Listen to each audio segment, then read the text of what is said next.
வணக்கம் நண்பர்களே. இன்று நாம் பார்க்கப் போவது சதுரங்க வரலாற்றில் மிகவும் முக்கியமான ஒரு போட்டி. 1834இல் நடைபெற்ற மெக்டொனல் vs லபோர்டோனே போட்டி. இந்த போட்டி பலர் பார்வையில் முதல் அதிகாரப்பூர்வமற்ற உலக சாம்பியன் போட்டி என்று கருதப்படுகிறது. இந்த வீடியோவில் யார் இந்த இரண்டு வீரர்கள், போட்டி எப்படி நடந்தது, ஏன் இந்த போட்டி முக்கியம்? லபோர்டோனே. பிரான்ஸ் நாட்டை சேர்ந்த லபோர்டோனே அந்த காலத்தில் உலகின் மிகச்சிறந்த வீரர்களில் ஒருவராக கருதப்பட்டார்.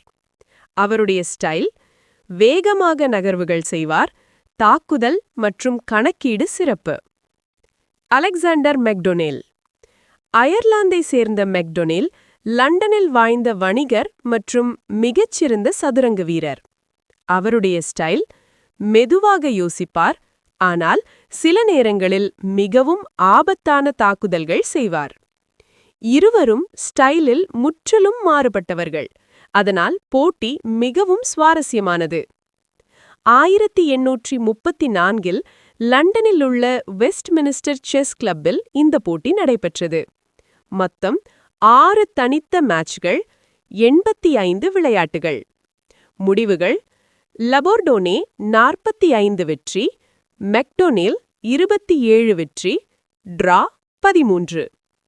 மேட்ச் முடிவுகள்: முதல் மேட்ச் லபோர்டோனே வெற்றி, இரண்டாவது மெக்டொனேல் வெற்றி, 3, 4, 5 லபோர்டோனே வெற்றி, ஆறாவது நிறுத்தப்பட்டது. மெக்டொனேல் முன்னிலையில். ஒரு சுவாரஸ்ய விஷயம், இருவரும் வேறு மொழி பேசினார்கள். ஒருவருக்கு ஆங்கிலம் தெரியாது, மற்றொருவருக்கு பிரெஞ்சு தெரியாது. அவர்கள் போட்டியில் பேசிக்கொண்ட ஒரே வார்த்தை செக். இந்த போட்டியின் சிறப்பு அம்சங்கள்: 1. சதுரங்க வரலாற்றில் முதல் பெரிய சர்வதேச போட்டிகளில் ஒன்று. 2. பல புதிய ஓப்பனிங் மற்றும் டாக்டிக்ஸ் இந்த போட்டிகளில் பயன்படுத்தப்பட்டன. 3. சில விளையாட்டுகள் இன்று கூட செஸ் கிளாசிக்கள் ஆக கருதப்படுகின்றன. ஒரு பிரபலமான விளையாட்டில் லபோர்டோனே பல பான்களை முன்னேற்றி சாக்ரிஃபைஸ் செய்து வெற்றி பெற்றார். இது இன்றும் புகழ்பெற்ற கேம். இந்த மெக்டொனேல் vs லபோர்டோனே போட்டி சதுரங்கத்தை உலகளவில் பிரபலமாக்கியது, மாடர்ன் செஸ் வளர்ச்சிக்கு வழிவகுத்தது.